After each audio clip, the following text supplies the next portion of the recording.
we are going to slowly start, and I apologize, our lecture will be in English, as all our lectures, and wish you a good evening, and welcome to our last public talk this year.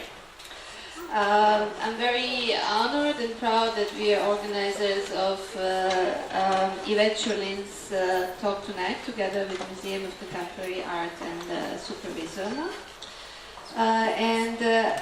As I usually do, I will write you a short introduction. Ivet's lecture today is going to reflect on two projects. One is an exhibition that went on a 2 year long, it was 2 years long exhibition that happened from 2016 to end of 2017. That was devoted to Mladen Stilinović, called My Little Street Little Lamb. And another project that is extremely relevant and that kind of appeared at the same time as our initiative here without knowing that we are really doing this, which is the WHW Akademija, that started this October. And it's also a long-term initiative of the informal education for young artists that is also international. And then I will just introduce our guest tonight. It's very interesting that WHW is so close, based in Zagreb, but last time when they actually did public lecture in Belgrade was in 2011, so quite some time ago. That was semi-public by invitation of our another mentor, Branislav Dimitrijević. And it was actually in Legat Čolaković, and it was around the topic, now I'm improvising in English, I'm sorry Branislav, but it's art and culture in socialist Yugoslavia. Was it like this? Okay. So it's really nice that we have her back after so many years in more public setting. So Ivet Ćurlin is a member of Curatorial collective What, How, For Whom, WHW, formed in 1999 and based in Zagreb and Berlin. Besides Ivet, WHW's members are curators Ana Dević, Nataša Ilić and Sabina Sabolović, and designer and publicist Dejan Kršić. WHW organized a range of production, exhibition and publishing projects and directs Gallery Nova in Zagreb. Since its first exhibition titled What, How, For Whom, on the occasion of the 152nd anniversary of the Communist Manifesto that took place in Zagreb in 2000, WHW curated a number of international projects, among which are Collective Creativity at Kunsthalle Friedrichshain in Kassel in 2005, 11 Istanbul Biennial, What Keeps Mankind Alive at Istanbul in 2009, One Needs to Live Self-Confidently, Watching, Croatian Pavilion, and 54th Venice Biennale in 2011. Recent projects by WHW include exhibition Really Useful Knowledge at Reina Sofia in Madrid, My Sweet Little Lamb, Everything We See Can Also Be Otherwise, co-curated with Catherine Romberg at the various locations in Zagreb between 2016 and 2017. Shadow Citizens, retrospective of Želimir Željnik, and On the Shoulder of Fallen Giants, the second industrial art biennial that took place this summer in Labin, Raša, Rijeka, Pula, and Vodnjan, that our curatorial school actually went to visit. In fall 2018, WHW has started a non-formal international educational program for young artists in Zagreb called WHW Akademija. And I would like to thank Ivet for coming to Belgrade, and floor is yours. And she will be sitting just for a change for the last lecture. Good evening, dobra večer. Ja bih se još jednom ispričala svim prijateljima, kolegama na Beogradu što ću govoriti engleskom, ali imamo puno već naravničkih susjeda govorimo. I referirat ću se malo na to kasnije, ali kratko.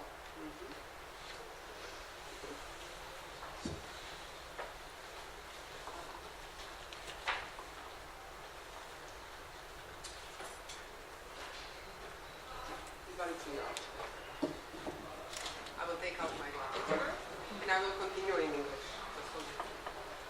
I apologize for speaking in English. First of all, I'd like to thank Biljana and Katarina and Anna na Kiev to hold a workshop and a talk as a part of the project What Curating Can and Has to Be, and this lecture at the museum. And for the very beginning, I'll say a few more words about WHW, what, how, and for whom. We, as Biljana said, we haven't been here that many times, unfortunately, although we are very close. The collective got its name after the first exhibition, What, How, and for Whom, dedicated to the 152nd anniversary of Communist Manifesto. That happened in Zagreb in 2000 and later on in 2001 in Kunsthalle in Vienna. And that actually was curated by Anna, Natasha and Sabina, and I joined them in 2001 when we worked on our second project, Project Broadcasting, dedicated to Nikola Tesla, that happened in Technical Museum in Zagreb. And we have been running Gallery Nova since 2003. You may have noticed that I use WHW as an abbreviation, not as it should be said in English, WHW. And this WHW that we always use as an abbreviation, even in English, it's a bit of an ironic comment on this hegemony of English language in contemporary art or in art world that we all have to use. What as our friend Mladen Stilinović would say, an artist who doesn't speak English is no artist. Curator who doesn't speak English is no curator, we would say. The framework of our collective has been changing since we started working together. It's been 19 years now, and it was late 90s, and we started as a very informal, self-organized group, and now it involves complex partnerships, various institutions, a city-owned gallery that we don't have a contract for, and we are kind of semi-squatting for 5 years, so there have been ups and downs, but this is the gallery and how we run it, it's a topic for some other lecture and some other discussion. In any case, our activities are exploring the potentials of a critical curatorial practice that is capable of generating innovative models of self-organization. And I will talk today about just some of the aspects that are concerned with the reconfiguration of the relationships within artistic and cultural production in relations to the notions of authorship, collecting and display, as well as in relation to history and politics. And indirectly, I would like to talk about the role of independent small institutions that in this region are actually mostly conducting the key programs and in a very precarious conditions. I will focus on My Sweet Little Lamb, Everything We See Can Also Be Otherwise, that we co-curated in collaboration with Kathleen Rombeck. But before getting into details of this project, I would like to say a few words about the first exhibition and that will open the discussion about the principles of our curatorial work. Although we work a lot internationally, our projects are closely related to local political situation, and I will talk a little bit about it. Although I think many people from Belgrade do follow what's going on in Croatia, I think it's interesting for our international guests to get just a brief intro into that. So, as many other European countries, Croatia is facing the devastating side effects of the aggravated far-right revisionism, which is rapidly crumbling the institutional infrastructure, not only of independent cultural micro-organizations as ours, but more importantly of the wider social principles of solidarity and of secular values inherited from socialist era. Just like I think here in Serbia, the transitia or transition of socialist to capitalist system brought a dramatic fall in production, rise of unemployment, increasing poverty, and it has been lasting for like 20 years now, this transition to I don't know where. There has been rapid commodification of public services, and in recent years again, ideological, historical, revisionist cleansing of communist past. And while socialist heritage has been dismantled, there has been a number of regional and local initiatives, all often from out of the fields of arts, but also from different fields like architecture and performance and civil initiatives that are trying to resist the devastating effects of the increased economic liberalization and crumbling of social networks. And I think WHW is just part of this wider network. And this is important to say because actually this first exhibition, as I said, I'll try to be very brief, started in the office of the anti-war campaign zine, Argzin, and our member, designer, Teres Dan Kršić, was editor of this very important magazine, Argzin.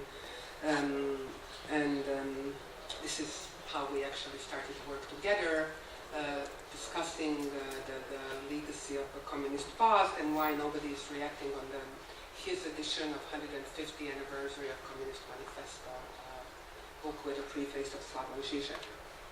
The exhibition in Zagreb was in very many ways systematic of the way how our collective developed our working.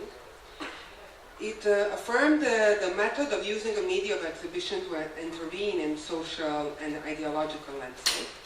The three questions, what, how, and for whom, are actually the three basic questions of every economic organization. What do you produce? How do you produce it? And for whom is it for? And they became a motto of our curatorial work and constant source of inspiration. And we were interested then to find out what Communist Manifesto, once dangerous book, has turned into as a harmless souvenir. But also the exhibition questioned a wide range of issues, focusing on the relationship between art and economy. And the emphasis was on unresolved relations towards legacy of socialist decades and the economic transition.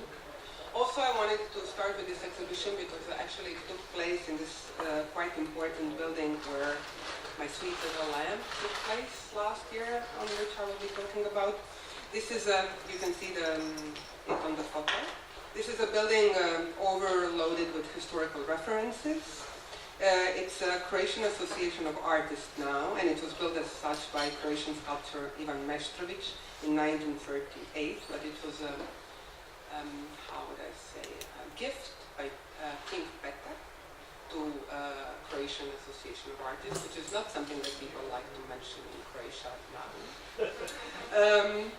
And during the Second World War, it was turned into a mosque by Croatian Nazi puppet state by adding minarets, which is also not something that is very often talked about, although the building is in colloquial language in Zagreb still called mosque, Džamija. All refer to it as Džamija to this day. Under socialism, it was the Museum of Revolution, of Socialist Revolution, when in the 1990s, many of the things inside of it were emptied forcefully, and it has been turned into the Kunsthalle kind of a venue again, with very, very erratic and very strange program that can have very interesting exhibitions, but also very bad exhibitions. Recently, it has been also a site of, and throughout the years, it has been a site of protest because the square was named as a square of victims of fascism, and then during the 90s, it was named as the Square of Croatian Big Men. It would be in Croatian Trg Hrvatskih Velikana, and then there were protests against changing of the name. Now it's again the square of the victims of fascism. But unfortunately, the mayor just has commissioned the architects to tear down all the trees and install like a fake grass and forbid skaters to be around. So there have been protests around it recently. Just quickly, 3 works that were in the exhibition by Croatian artists. This is Ivet Ćurlin, who actually opened the walled away mural by Edo Murtić that was part of the Museum of Revolution, that was actually hidden by wall when the Museum of Revolution became Kunsthalle, and that is invisible today. This is work by Sanja Vidaković, Nada Dimić, who actually worked with a textile factory that went bankrupt during the 90s and was named ND, which are initials by Nada Dimić, but Nada Dimić was a heroine of the Second World War, and ND doesn't mean absolutely nothing. And Sanja actually relighted the neon on the factory and also provided legal help for the women that were losing job at the time. So, and the third project was by Andrea Pulisic, so of these three that I will be mentioning, which Nama is a national magazine, Nacionalni magazine, one of the biggest chain of department stores in Zagreb, that at the time when exhibition took place was looking like this. So it was completely empty. It was also in bankruptcy process. So what she did the campaign of these city lights, which was actually drawing attention to the fact how many people, mostly women, are working there and how many department stores there are. And she did it together with the union of the workers working there. Like a campaign advocating for remaining of the, not of the department stores not being privatized and closed. So these early 2000s, when we started working together in retrospect, were actually the years when, from this perspective, can be seen as kind of certain respite and the movement towards relative normalization, during which the anti-communist and anti-Yugoslav revisionism was dormant, as well as militant nationalism, especially in several years period when Croatia was on its way to European Union. This is something we can witness also now. When we were coming towards European Union could blackmail the government and say, if you don't behave, then we will not get you in. So the governments behaved, even when they were right-wing. And now they just don't get in, because once you are in, they will not kick you out, as we can see with Orban.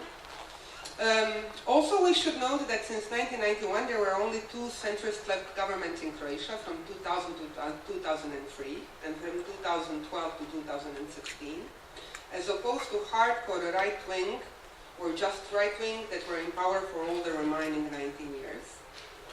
And it doesn't help that this second of these two governments, so-called left governments, was in fact led by very economically liberal social democrats, and coincided with the consequences of the economic crisis of 2008, which hit Croatia quite hard.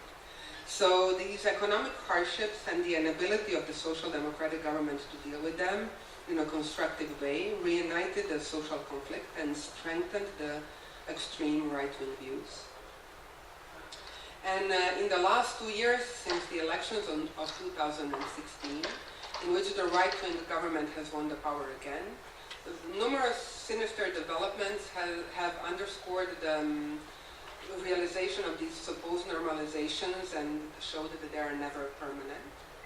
And again, unfortunately, often for losing what we took for granted, we see that even the basic democratic practices and habits have to be constantly defended.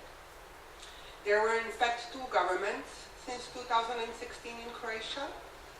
I apologize to the ones of you who follow Croatian politics, but I will just go briefly into this. The first one of these was quite strange, and despite the fact that the platform was of promotion of Croatian identity, the Prime Minister was not even speaking Croatian well. He was a businessman from Canada who was brought in of Croatian origin, but actually brought in for his managerial expertise. And the aim of this government was clearly to dismantle the remnants of the social institutions of the previous system, as well as the new networks and support structures that have been built slowly to resist neoliberalization and the right wing. In the culture, it was particularly dire. We had Mr. Hasanbegović, whom I'm sure people from Belgrade have heard of, as a Minister of Culture. He was a fascist apologist. He was a Minister of Culture. He demonized anti-fascism, and he, just in a couple of weeks after his appointment, he changed the director of the Croatian Museum of History, he changed the director of the Croatian Archives, he changed the director of the National TV, he cut all the funds for independent media, he endangered the Croatian Audiovisual Center, which is supporting the film production. His government closed the Croatian House, which was supporting presentations of Croatian artists internationally. He endangered the support for non-profit and non-institutional arts initiatives. And the government was lasting only for half a year. They changed it. But the government fell because of the corruption, because of the fact that the Prime Minister actually was indicted for conflict of interest. However, the right wing was elected again. It's a more moderate government, it's a more moderate Minister of Culture, but she did not reinstall anything that he dismantled. And also, for example, association called Right to the Family, which also I think maybe people from Belgrade know. It's an association that organized the anti-gay referendum in Croatia several years ago, that was actually won by the right wing, and that resulted in the fact that in Croatian constitution marriage is defined only as the marriage of a man and a woman. This association has last year won institutional grant from the Society for Building a Civil Society because of the board that is sitting there. So, I mean, he managed to really break the way how things are working. And also he got out of the HDZ, so formed even more radical party. And this party won several seats on the local elections in the city, so he's now quite a prominent member of the city council. And his party is holding the city office for the culture. They're smart enough, he is not, I mean, he's just a city council member, and he appointed his close collaborator, or he negotiated his close collaborator to become head of the city office for the culture. It took actually a year and a half of negotiations. The city office of the culture did not have a head. Now she became this half a year ago, so maybe several months ago. So we will see how this will happen. So with hindsight of a full quarter of the century of living in the so-called transitional society, it is clear now that this re-emergence of an obsession with history and the agenda of equaling communism with totalitarianism, this defense of Croatian identity, whatever it is used as a smokescreen to mask more privatization, more austerity measures, the final wave of privatization of everything, which has in fact already been announced. So now what has been announced is the coast, water, natural resources, health system, education system. On the other hand, and in the meantime also the Social Democrats are in complete disarray and shambles. We will see. What is good is maybe that the new left options and new parties are being developed. It remains to be seen whether these new left parties will have enough strength and whether this radicalization will maybe be good in the long run. This is still all out in the open. When we started doing this project that now I will talk about more, everything we see could also be otherwise, we were actually in the midst of Hasanbegović's reign. And it was a project that had 6 exhibition episodes, lasted for 8 months, from November of 2016 to May 2017. And we decided, rather than to do it in one big space only, to do it in numerous independent art spaces, artist studios, private apartments, and in the end it culminated in a showroom in London.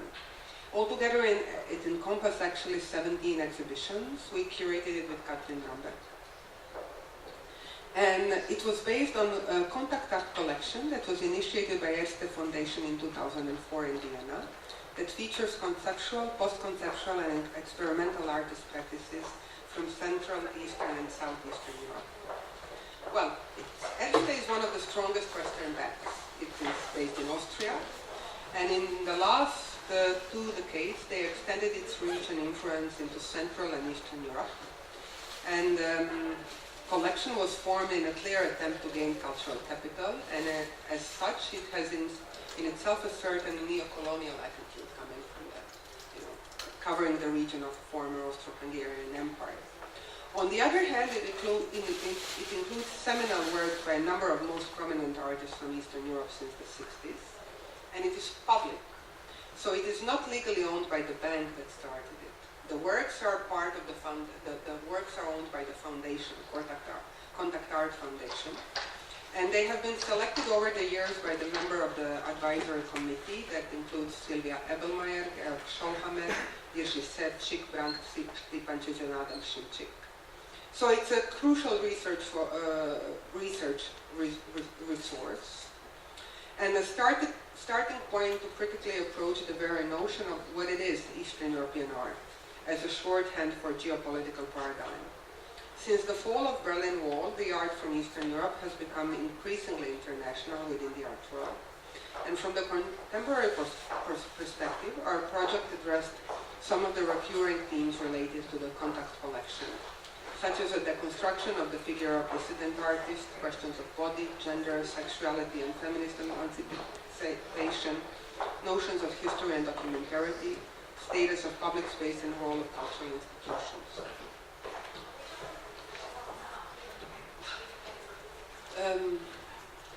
With My Sweet Little Lamb, we tried, as in many of our previous projects, to offer more politicized reading of the socialist heritage and of Eastern European art in relation to dilemmas and urgencies of contemporary moment. For example, we really try to challenge this notion of dissident art from Eastern Europe, often seen as brave, heroic individual gestures whose voice in the midst of a totalitarian communist system rebelled for the right of freedom of expressions.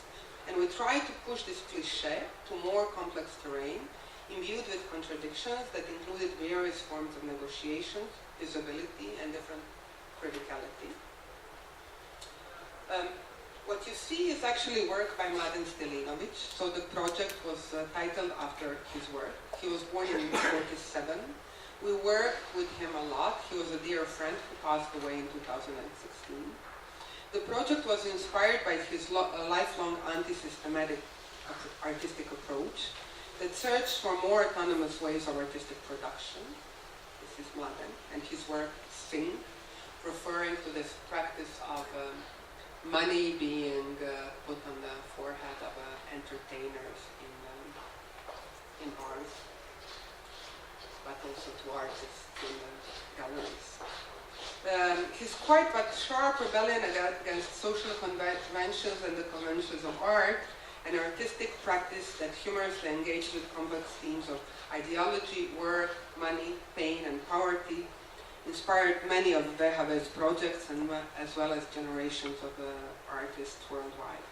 This is also one of his works that we showed in the exhibition, the right, with money and Titonis. This is amount of. This is also the banknote that we remember of the times of inflation, of the final years of Yugoslavia. The project initiated a dialogue between the works from Contact Art Collection with other historical, contemporary, and newly produced pieces, and connected geographically and poetically heterogeneous artistic practices in order to challenge a collection as finalized and ordered body of knowledge that strives to dislocate the modernist Western canon. As the focus of Contact lies on art conceived and produced in the region that we used to call Eastern Europe, over the years, collection has been also critically questioned in its own geofictional modalities.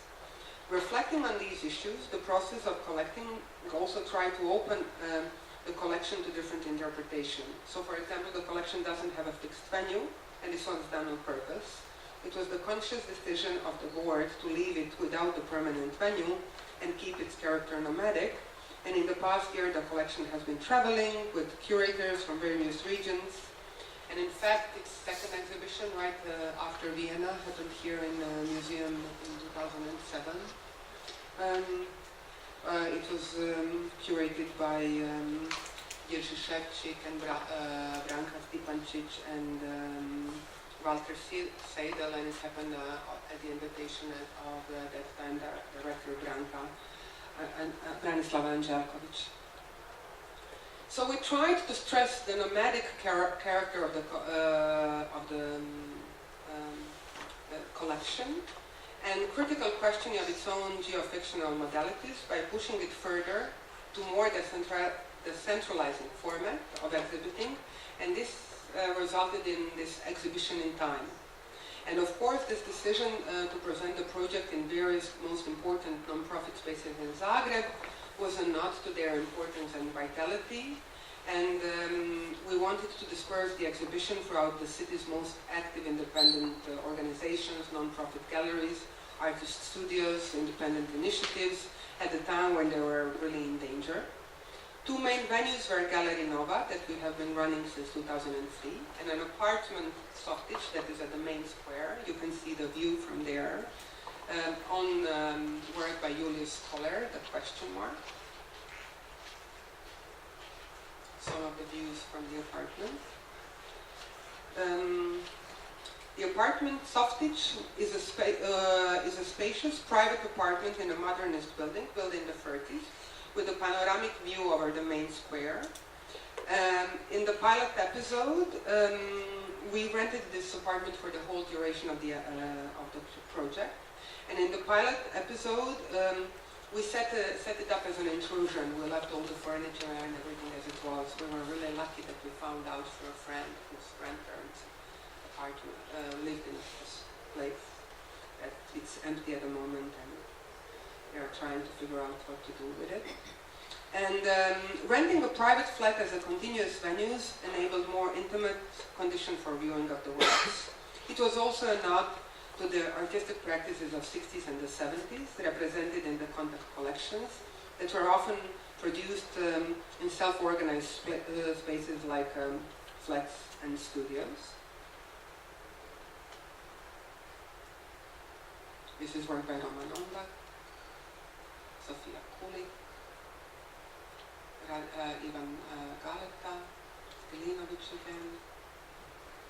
So the exhibition was envisioned as a spatial phenomenon that punctuates the city and that echoes spatial practices of artists in the 60s and 70s, whose relationship to the public and private spaces in which they developed often resulted in the temporary occupation of unexpected spaces and locations. It seemed that contact-wise and by their criticality, the works from the collection found their natural habitat in this private flat where no one lives for several years. The gesture of using an apartment also attempted to ask about relationship between the radical politicization of artistic production and withdrawal into the private sphere, which both refer to the increasing institutional closures at a local level and the recent effects of right-wing politics.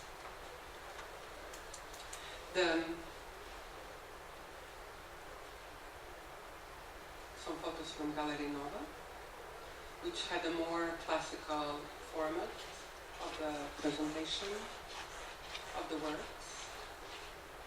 With this is a Gallery of Student Center, and then also some works in the public space. Again, Julius Koller, question mark cultural situation. That was a reference to the socio-political context of the time. Also, what is interesting, this is a building built by Piacentini, a very famous Italian architect in a neo-fascist style. There is an urban legend that, in fact, this small balcony was built for the Mussolini's speech that never showed up in Zagreb. In an analogy to TV series, the first episode was kind of a pilot that, in a condensed way, set the tone of the whole project.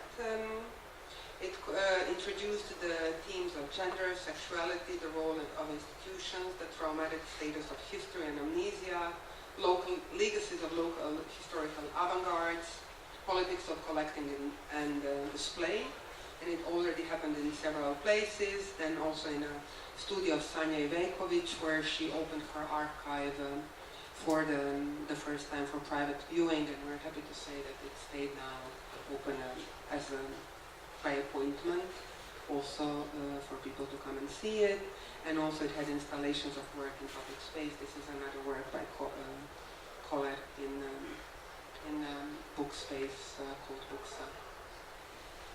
This is already a second episode in the gallery. This was Eva Kotatkova. This is Sanja Vidaković flag in the background. Kvikulik and Kati Čukov. So we included in the exhibition the works that are not necessarily in the collection. We invited artists to produce new works or to show works that were produced for some other occasion that we thought should be in the collection but are not because of lack of funds or because they are not really the geography but are really corresponding with the works. This is the second episode, Ashley Hans-Shire, her intervention into the space with paintings and also into the windows of the apartment that could be seen from the main square. Walls are us, reference to the famous Toys R Us toy store. Through combining presentational and discursive formats, we tried to look into radical politicization of artistic production and also how to connect them to the withdrawing into the private sphere. In the later episodes, this is the second episode in the gallery van, works by Nikolai Olejnikov, Tomislav Gotovac, Tim Etchels, dealing with the questions of male, the crisis of male identity. Okay? And this is exhibition in Institute Tomislav Gotovac, really important space that is dedicated to research of Tomislav Gotovac's work that is run by his family and colleague Darko Šimičić. Gallery expert in Tomislav Gotovac, Eva Partun in Tomislav Gotovac, Nikolai Olejnikov, his installation. This is a kitchen that stayed as it was. This is a small space called Greta. That is, this is again, in each episode we had works by Mladen. So this is the way how we kind of try to make an homage to his work by including not only what the conduct has, but also borrowing a lot of works from his estate, from his family. This is the work Exploitation of the Dead, quite famous work by Mladen. That is in several collections, but it's a huge piece. So we borrowed what his wife has in the estate. We also put works in dialogue with various emancipatory movements, such as the Second World War Yugoslav partisan art, to consider the prospect of repoliticizing cultural production and the politics of collecting and exhibiting. So, this is Kožarić work that we borrowed. This is Goran Petercov installation that was done in one of the last episodes when we actually collected all the furniture and just covered them with white sheets as if somebody's moving from the apartment. This is talking about the partisan art. This is a work by Katalin Ladik installed together with a work by Sergei by Kuhn that is actually also here in the collection. And this is a graphic map of the partisans. It is actually not really partisan art because it was produced in '46 after but we found it in the apartment among the books of the people that were living in the apartment, and we decided to show it. This is in the back piece by Gulsun Kara Mustafa, Turkish artist. These are the works that were produced in the 70s and 80s as in her collaboration with activists, workers, and workers' movements. This is Gulsun giving a lecture on her work. She was actually in prison for several years for her activist works after the coup d'etat. And we put this work in together with a collection, but also you can see on this image the works that are closer to the door are actually works by, and I will talk just briefly about him later, works produced by Vlada during the Second World War as propaganda works for partisan struggle.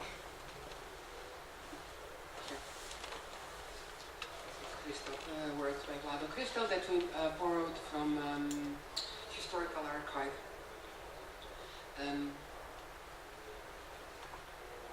In the background is work which is called column, which we borrowed from the Anti-Fascist Society of Zagreb.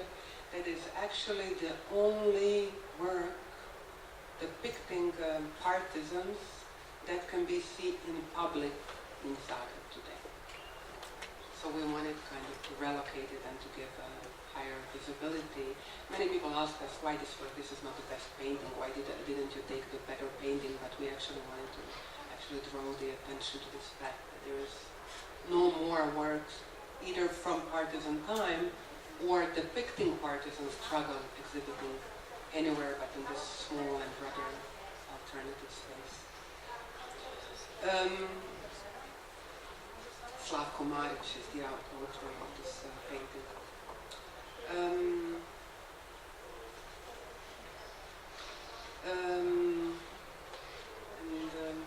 So some more photos. This is last futurist show in the space of the Institute of Contemporary Art, work by Rabbi Amroueh in the same exhibition, Goran Trbuljak. And now this is a painting, this was a solo exhibition by Goran Trbuljak in the Gallery Forum. Really nice gallery that has in the meantime also been taken by quite conservative people who are running it now. What you see in the background is a painting by Vlado Kristal, that actually very similar one, like a companion piece you can see up on the first floor. This piece was owned by a politician who put it on his balcony after Vlado Kristal got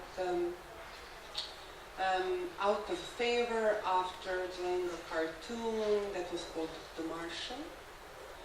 And Trbuljak always mystifies his practice a bit. So he says that he got it in exchange for a second-hand Burberry coat from the politician's daughter. This is the story. And the whole exhibition was about the legacy of the avant-garde art and what do we do with our history and how we value it and in what way do we see it and how do we read this today. Which is, of course, Trbuljac's topic.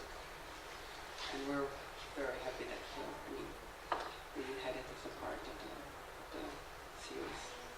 This is Milica Tomic, and Milica Tomic is, I am a Milica Tomic. Boris Cvetanovic, the series from the workers' strikes in the late 80s, photographs in Labin. And Želimir Žilnik Black's film Wearing Gallery Nova is a part of the final 6th episode. Installation by Siniša Ilić and Tina Gverović were in apartment Softić also as a part of the final episode. It's a very poetic installation for its closure, dealing with again with the question of the space and how do we see it and interpret it. Siniša is here, so I'm embarrassed to talk more, give more interpretation.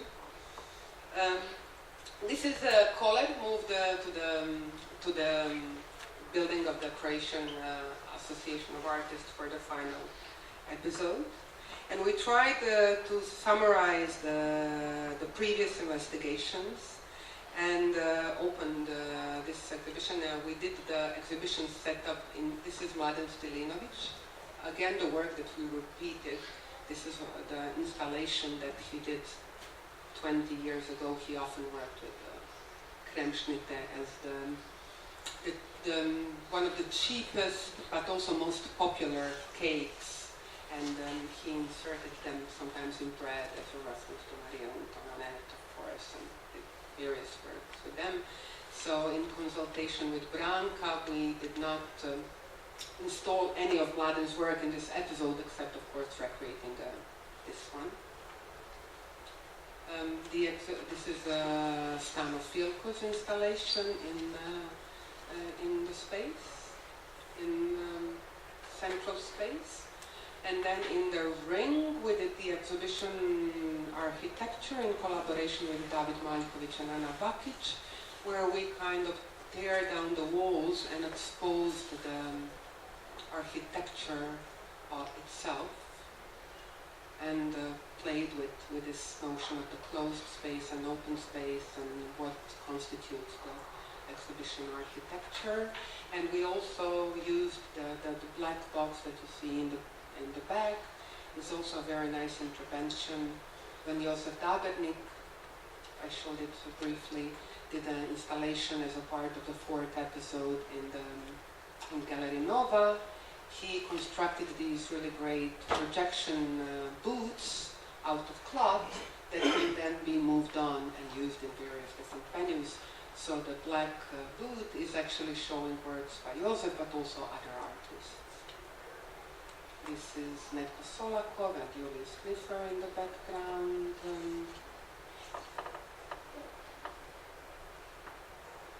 This is the palm tree is by David Maljković, the piece on the wall by Rosel Hassan, and in the foreground a little robot by Pavel Alhamek.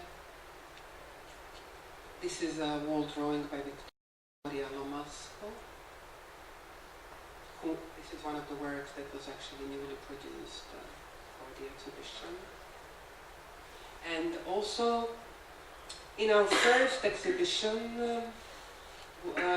the one that I mentioned, the What, How and For Whom, there was a piece by Sanja Iveković called Repetitio Est Mater, where it was a performance in which Sanja Iveković was writing on the wall one of the last letters of Nada Dimic that I was mentioning, the heroine who died in the Second World War and killed by fascists.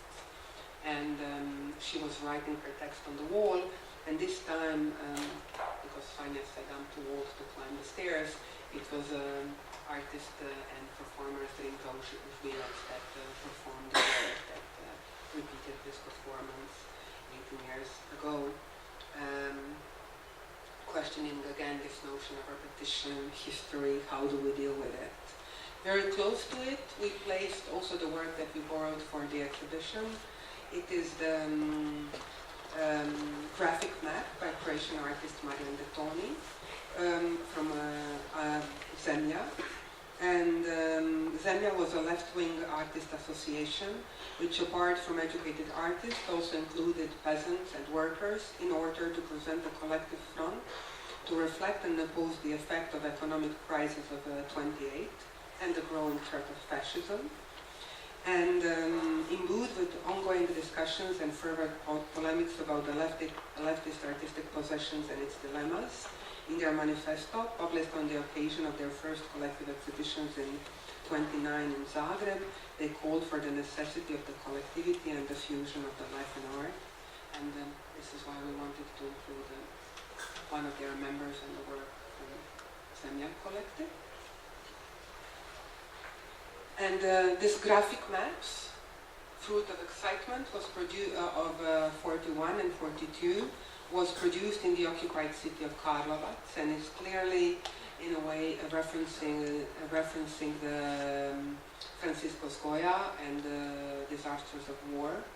And shortly after this map was produced, Detoni joined the People's Liberation Army. And this is also, in a way, questioning what is the artist's level of engagement, and mapping the tipping point of no return to the old order. The series symbolically implements the requirement to fuse art and life in the act of the struggle. And we thought that in times of rapid loss of public and social infrastructure, partisan art also can be one of the possible answers to current closures of political imaginaries. After the 6th episode, because we, in collaboration with Emily Petchik, who was director of Showroom in London at the time, decided to dislocate the whole process into a different non-Eastern European geography of London. And it was London right after Brexit results. And we did an exhibition that was called Everything We See Could Also Be Otherwise, My Sweet Little Land. So we reversed the title. And we co-curated it with Katrin Romberg and Emily Petchik. And it's a tiny space, so we went for very dense spatial configurations. The works inhabited both the interior and exterior of the showroom's building, and they confronted the architecture with an installation resembling a temporary occupation or the moving into a new space. So the gesture of occupying was an attempt towards the demusealization of the collections as a wholesome entity. And I have to say what is also really great, and it was great about the people in the collection, they allowed us often to show it in very precarious conditions. They also, the collection is quite open into making exhibition copies, so that you can do stuff and show them when otherwise it wouldn't be possible. So it interrupted fixed modes of presenting historical works with more disorderly and very experimental arrangements. This is what you see in the back. Is actually a painting by Oscar Murillo over the patrons of the gallery. So we hid the patrons of the gallery and the money they get with inviting an artist to write over it. Funny, it's also very, very commercial, one of the most commercial young artists today.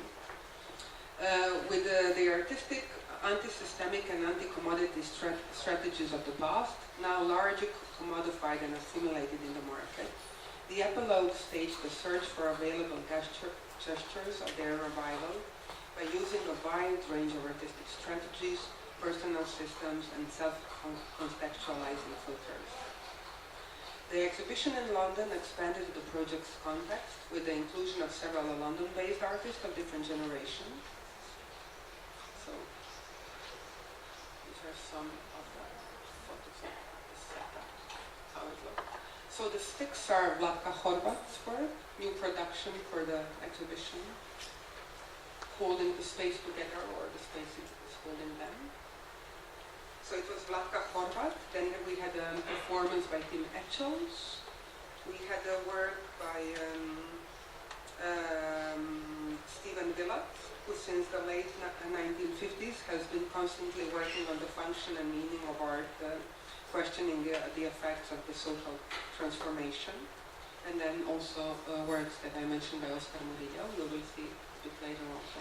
This is the work by Mladen that I was mentioning, Maria Antoinette, with the broken cakes on the floor. You can see the black paintings by Oscar also on the postament. And Ashley van Scharingen. Exhibition was held in the storage space, elevator, everywhere. So we literally took every little corner of it. This is Stephen Vidaković up on their floor. Also on the floor, it's a piece by Marcus Geiger. That is this paper piece that kind of refers to the invading the institution and being in permanent construction and work. On outside, we had black paintings by Oscar Murillo installed on the scaffolding, together with works by Mladen, again, the bread, and Julius Koller. The methodology from Zagreb exhibition that resulted in stretching the exhibition in time and various locations in the city. On the occasion of London exhibition, we tried to translate into gesture of temporary sort of provisional moving into space. And kind of breaking this membrane of the space.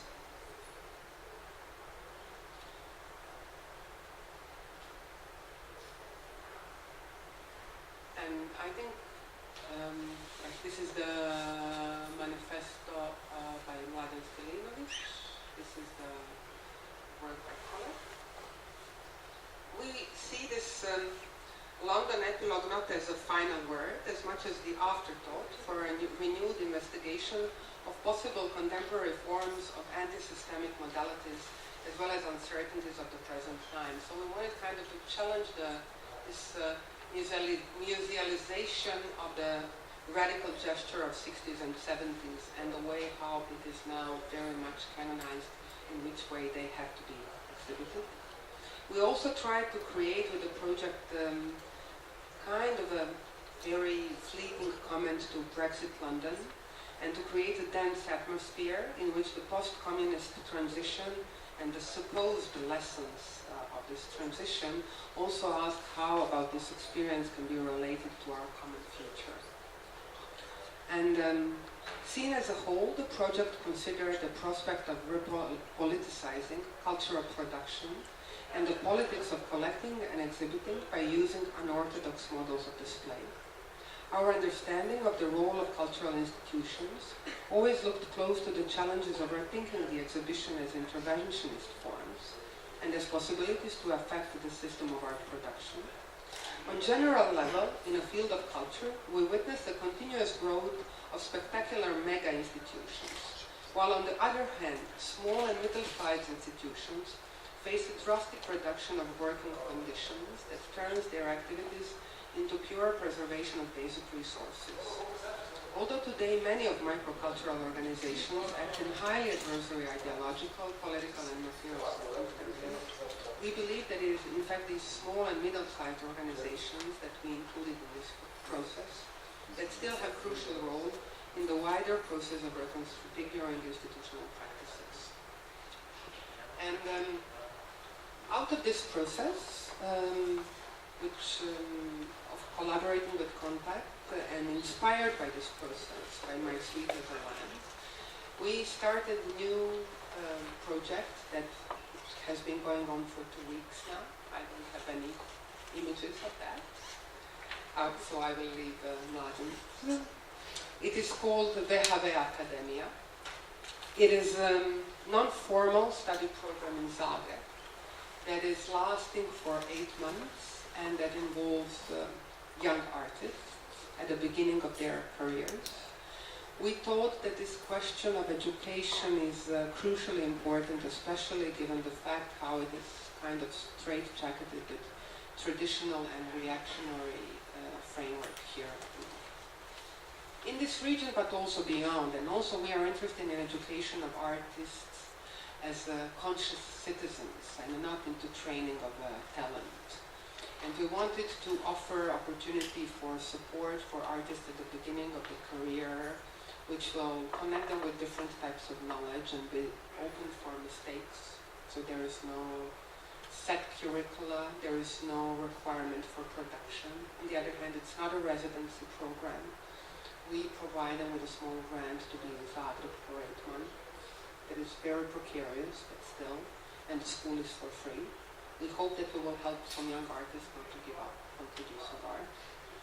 We thought of whether we would do a program that would involve curators and theoreticians, and then we decided no, there has been actually more support for that.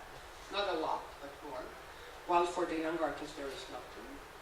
And we thought that this is what we have to support, artists. I mean, without artists, we will be out of job also. And we have never done such a long-term project, so it's also a challenge for us to open up as a collective. I mean, it's a different thing when you do an exhibition, you open it up, and or when you do a seminar or something that lasts for a few days. So we're also quite curious about how things are going to go. We have invited 4 people to be in Zagreb for 2 weeks, so to do quite intensive seminars to artists and to curators. Pierre Balblan, Adam Šimčik, Rajča Kamal-Kalon, and Wendelin van Oldenburg. And they will be there. Pierre is there at the moment, in fact. I think it has been, how do we say, baptism by fire, because I don't think that he is focusing on performance and translation of practices into performance, and I think for many of the students it's fairly new. I'm very curious to hear next week how it went. There is a board with whom we decided to, or with whom we thought how to develop the academy, and in the board with us is Katrin Romberg from Contact, whom I mentioned already several times, and Contact actually provided us with an initial, not so small seed funding for 3 years, so we know for sure that we will do it for 3 years. We hope for 10, we'll see. And we also got funding from another small but very influential American private foundation. A bit from Croatian Ministry and City, but that is really small. In the board with us is also Emily Pečik, who in the meantime have become director of the Rijks Academy in Amsterdam, which is really great. So we will try to develop educational programs with them as well. David Majković, artist with whom we have been working a lot, and whom I also mentioned today that he worked on the land setup with us. And Christine Tome, who is a curator from Beirut, who is running a similar school for I think 8-9 years now, called Home Space Program, that it kind of grew from Ashkal Alavan, this really important institution she's been running in Beirut for years. And this has been quite a big inspiration for us, this Home Workspace Program. We taught one semester there, and we spoke with Christina a lot about what works, what doesn't work, how should we set up. She was really a great help. And then we also invite a lot of other people, and we try to expose students to other things that we do. So for example, we are opening a Zagreb edition of the exhibition by Ivet Ćurlin that we did in Oldenburg at the beginning of the year, in a couple of weeks. And when Želimir is coming to Belgrade from Novi Sad to Zagreb, he's going to have a one-day workshop with the students. So there's going to be a lot of one-day things and one-day workshops and things like that. Because we decided at one point to provide grant also for Croatian people, so that they don't have to work, because they can't work while they participate in this program. It's very dense. We decided we have 8 of them this year. We hope for 10 or 12 next year.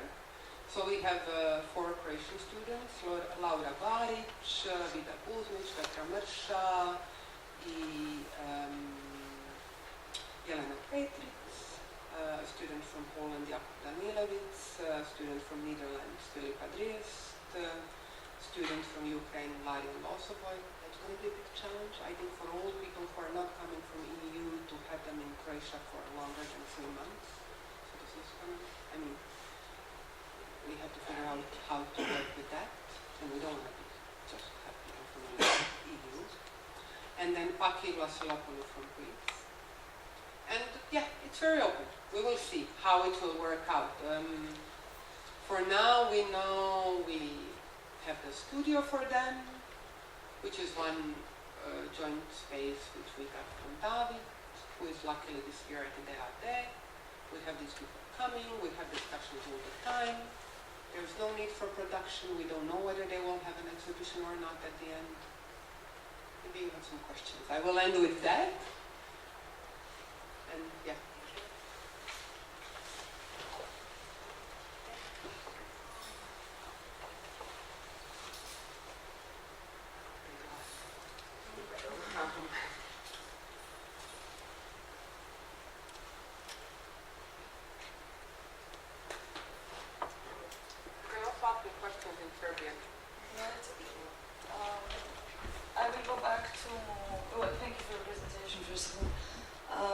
Go back to the first thing you mentioned about the hegemony of the English language.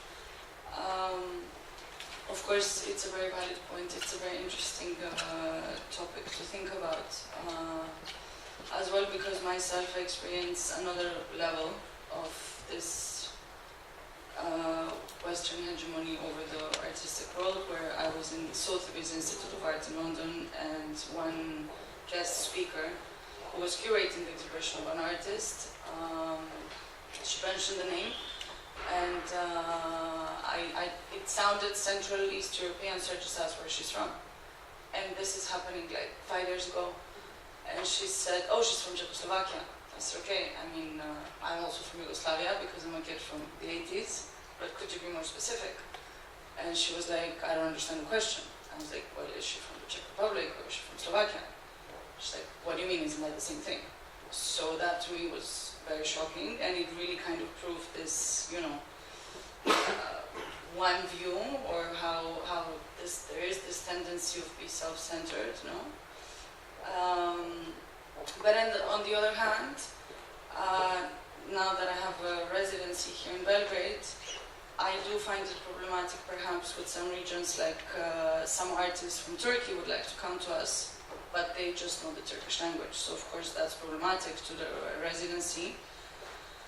But also, English is kind of not just for contemporary art, but for the business world or for anything else in terms of research, let's say, no? And especially today in this speeded up world that we are experiencing, where you need access to information, and you do have access to information as an artist, it would help you to speak English or to understand the English language, to get news of what's happening in other parts of the world.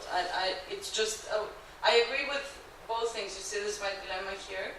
I would just like to discuss with you a little bit further this topic. Thank you. For the information? Yeah, sure. Because, Sorry, can you just yeah, sure. Sorry. I think that in terms of this hegemony, yeah, sure. I mean, if you talk about what is the most useful thing for an artist besides the body of work, of course, but if you talk about what do you need to learn in terms of strengthening your career, Using resources. yeah, but you need English, I mean, to a certain extent, but also not. I mean, Vlada was always joking his English was pretty bad. He also sometimes flat refused to speak English in international public events. So you can try to fight it, you can fight it, you can develop different strategies to try to deal with it. Also in terms of finding information, it is our fault that we have closed ourselves into these little, I would say, claustrophobic and xenophobic little countries with small markets where nothing gets translated because there is, no publishing anymore. And it's getting worse, no? When we were younger, when we were studying art history, it wasn't that necessary. And you could also know Italian, you could also know German, you could find information for other languages. Studied German, especially at the art history before, you needed to speak German. Without German, it was impossible to study art history in Zagreb. Maybe in the younger days, maybe in the older days, yeah. But when I was studying, a lot of that was translated, or many things were translated. And also there were other languages. It wasn't just English. As Branko says, this English became, actually a lot of people were getting books in Italian, in German. This English only has become really a feature of the last maybe 20 years. It's really started, and it's funny how Mladen was very, very prophetic in that respect. He made why an artist cannot speak an artist who doesn't speak English is not an artist, I think in 92 or 93, early 90s. Immediately, he realized what's going on.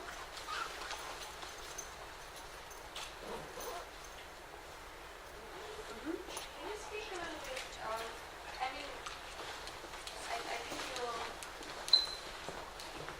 I think you also mentioned a little bit, but and But can you speak a little bit about your surviving strategy as a curator based in Zagreb? Because yeah, sure.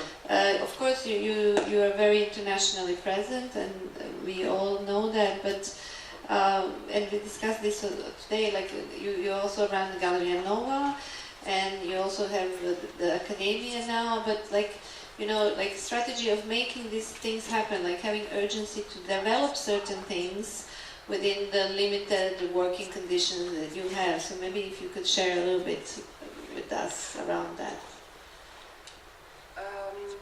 I think there is a number of kinds of factors. As I mentioned in the talk today, I think the building of the institutions and institutional frameworks should not be underestimated.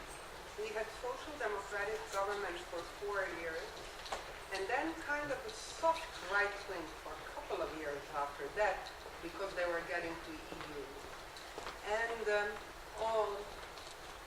And many of the things that we managed to make, and in terms of, you know, survival, was due to the fact that there is a committee for new media practices within the Ministry of Culture that awards funds for experimental new media, urban culture practices, however you want to call it.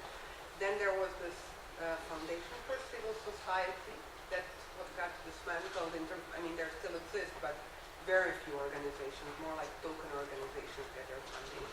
Then there's a foundation called Curatorial that gives money exclusively for contemporary culture. And these two foundations are lottery money, it's British model. And it's only half of the funds we get, but it's half of the funds we get. Talking with our friends from here or from Bosnia, there is no such thing, no? I mean, there's no such thing. And it's fairly, I mean, of course it's changed just due to the politics, but it's not like you have to be a member of a political party to get this funds. So it's really kind of a really okay system. Then we also fundraise internationally a lot.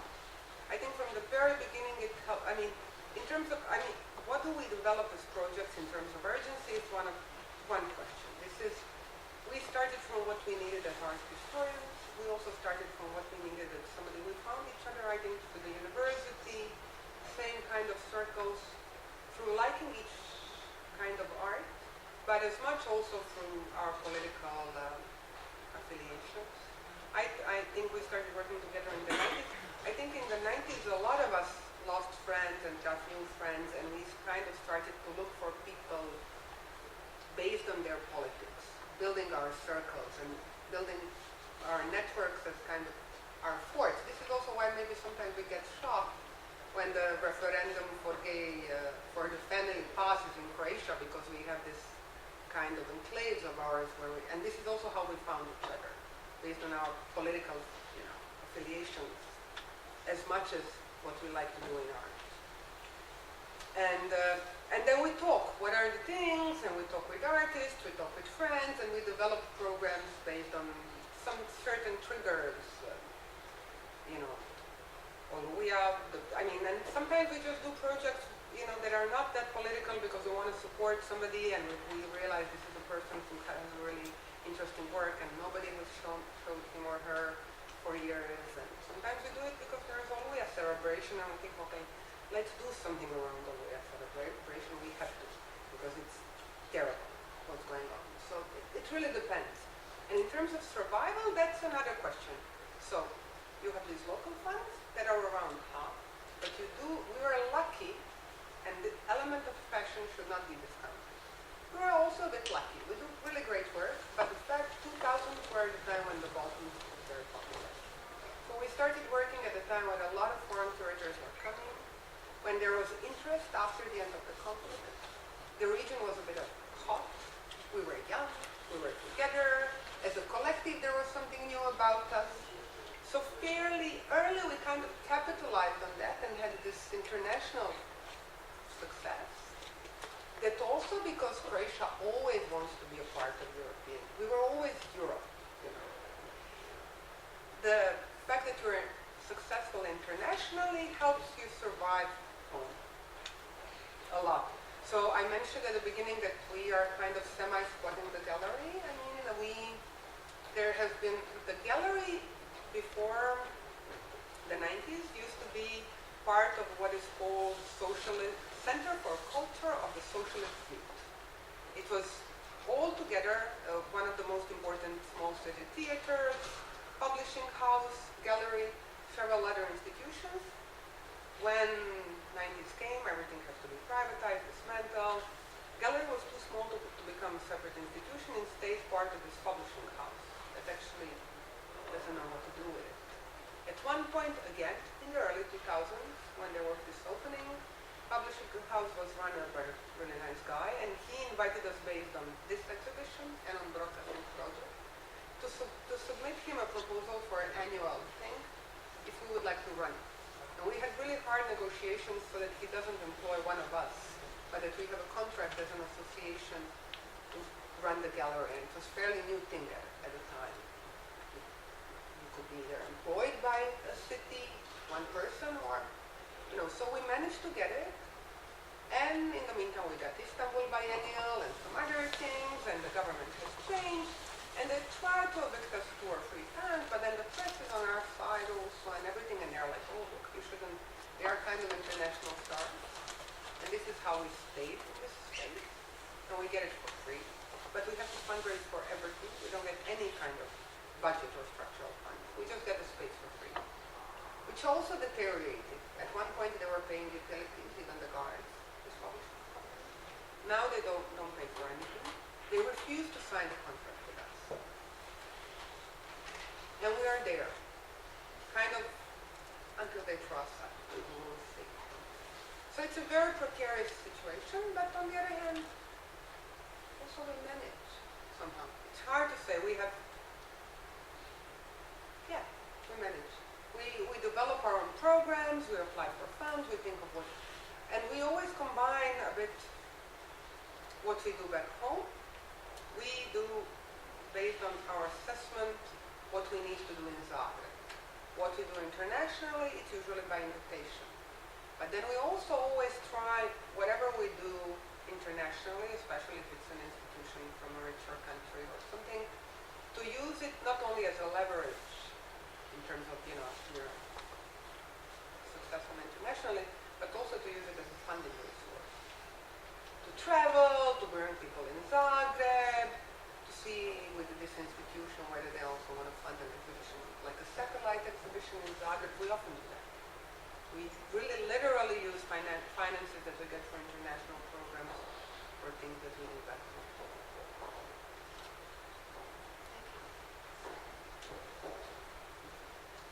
Any other questions?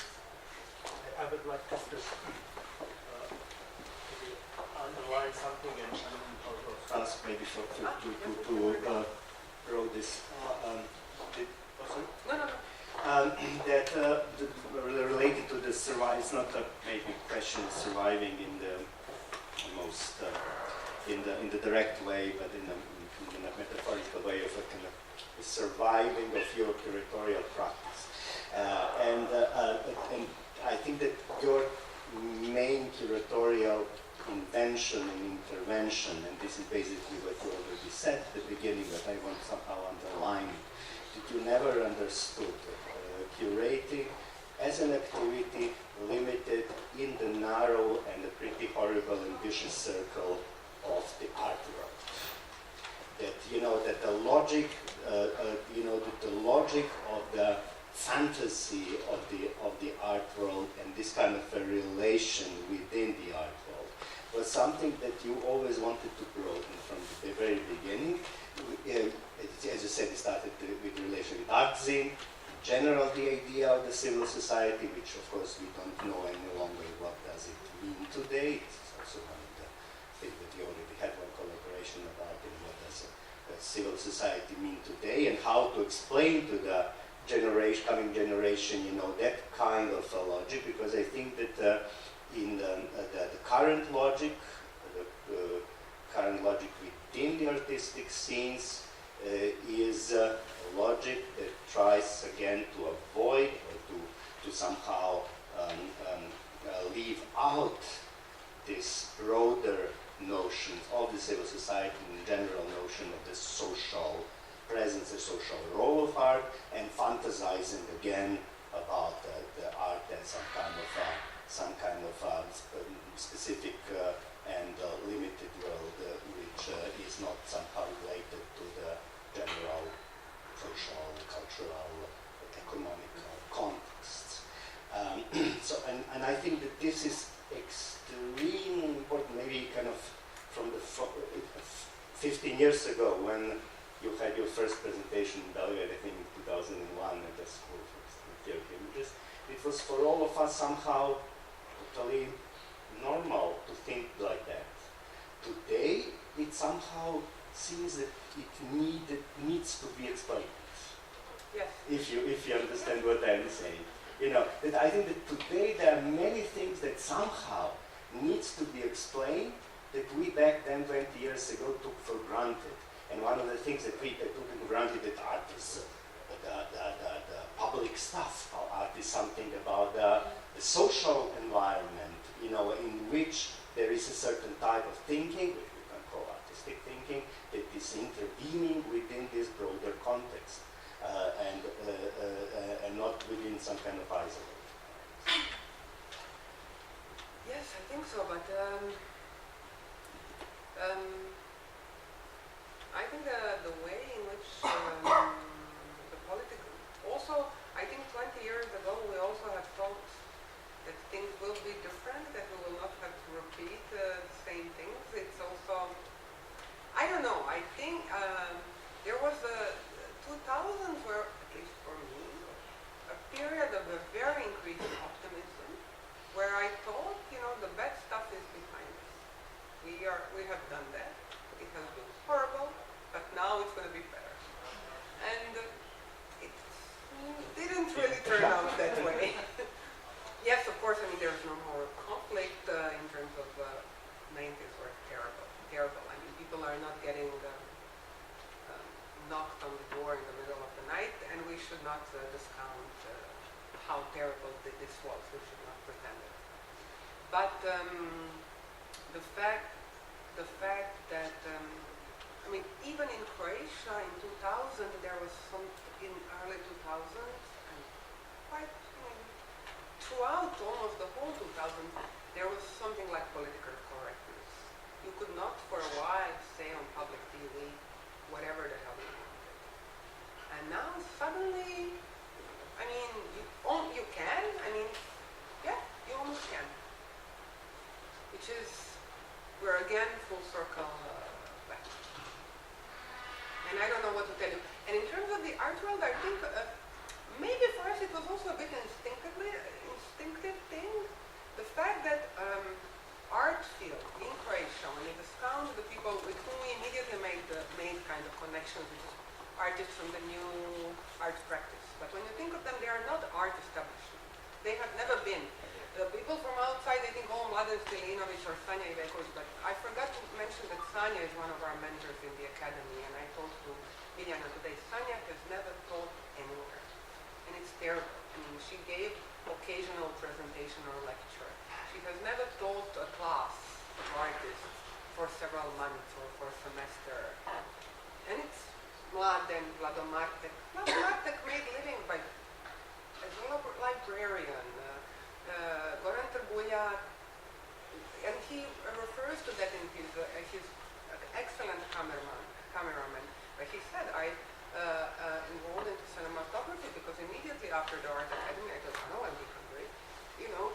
So, I mean, all of this generation, and it's not like we don't have art schools, we don't have museums. There is a strong system. It's just a system, parallel system of the most, not only politically and artistically conservative people. And when we started working, the people from architecture, people from dance, people from MAMA that are from new media, were our natural allies. And we all kind of grew from this anti-war, civil society, volunteer networks of the 90s. So for us, this was, again, we were in this mode that we were looking for political allies. And of course, Sanja was our ally. I mean, she was publishing with the Organic 6. It was actually, I always take this work as an example that really changed my view of what art can do politically.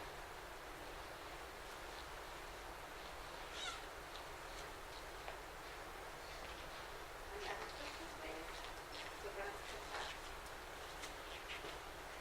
I just wanted to maybe ask the last question, if there is none. Because what about... Okay. What about the new generation of curators in Croatia? Like, do you engage in conversation with them? Do you try to, I don't want to say influence them, but to engage in conversation? And yeah, maybe if you can share a little bit of that. Yes, I mean there's quite a few collectives. I think people, if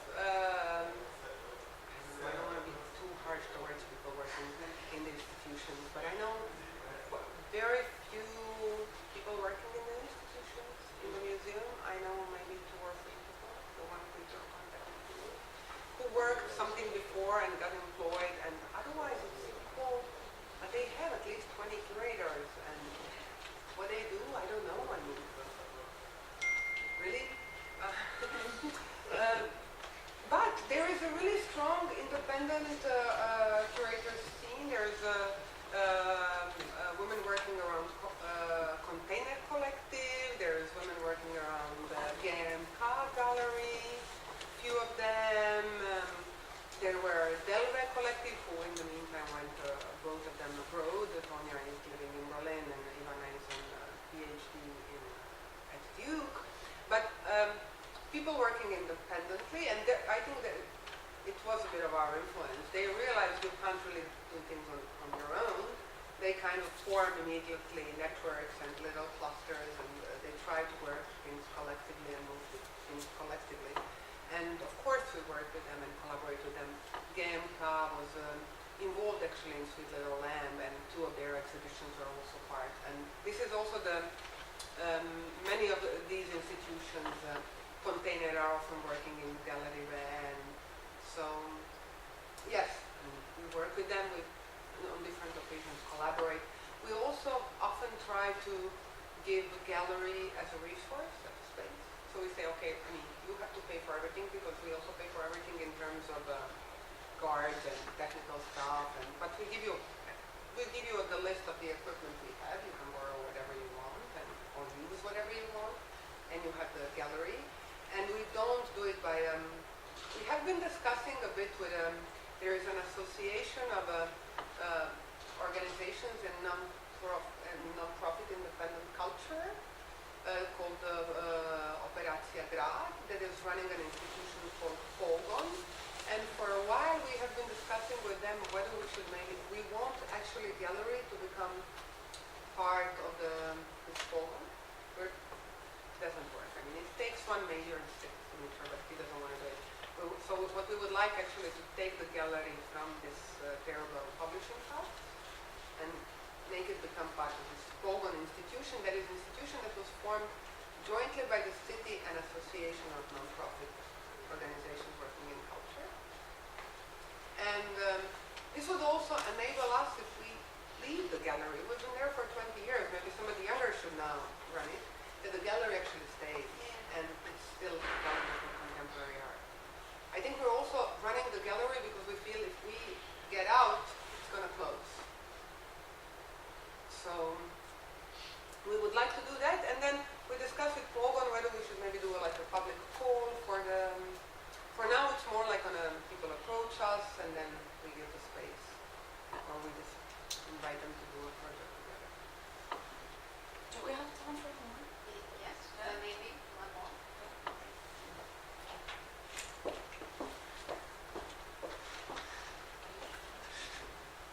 It occurred to me when you talked about like this trend, right, in the 2000s.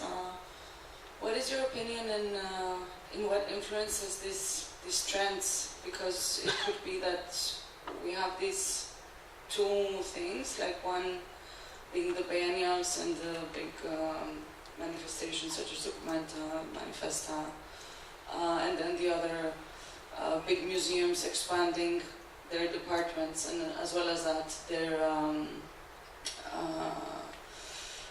what they're acquiring, right? Like the areas. So also I remember when I studied in London, it was the term brick was coined, right? So there was this craziness about Indian art. Then just after that, there was a major trend with Brazilian art. Latin America was already kind of on the map because of the big Cisneros Fontanals collection and the donations. And then lately it was Africa, and also art fairs that have been established. 154 that's runs parallel to Frieza, I think, and it's just for African art. So it seems to me there are these kind of like geographical regional trends, right? So what do you think kind of influences curators, be they are freelance or institution based, and how do you see this geographical trend, fashion running around? What are your thoughts about it? I think several reasons, like trend. Yes, but is it working? Yeah, it's working. But I'm dancing with it too much.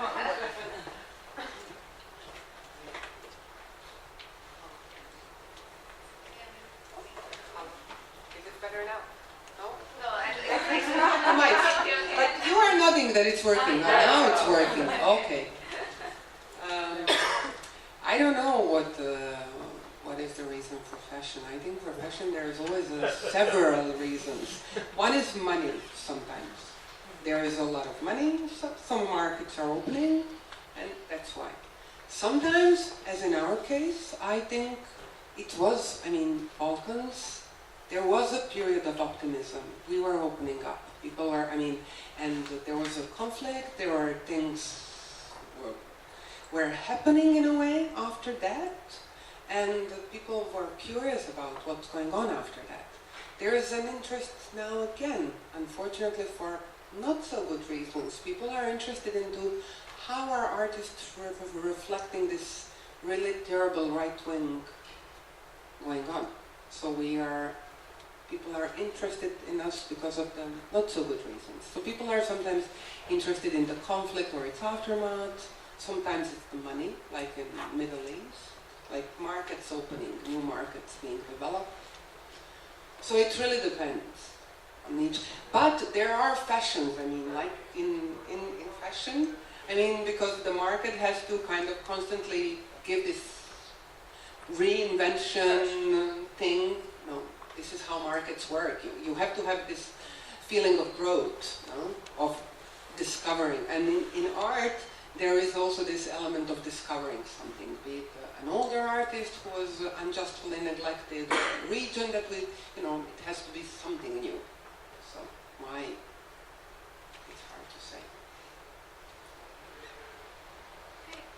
Well, I'll just do a few words of housekeeping. Yeah, sure. Thank you. So thank you very much, Ivet. Maybe one applause for her. And Ivet will be having our last mentoring workshop tomorrow with the curators. As I said, this is our last public talk for this year. Please follow us on Facebook because our curators are working on a fantastic exhibition projects. We will have 2 projects developed. One will be event-based, so it will be presented end of this month. We will run the public announcement end of next week. And the other project will be developed next year in March with another group of curators. I would like to thank my great team, Katarina Kostadinovic and Anna Nakiev. For this, of course, we are going to be here and continue work for following 1 month, working with the group. And then we are slowly preparing the work for the next year. So we're going to see you next year in a slightly different format, and we will be doing announcements on that end of December. Enjoy the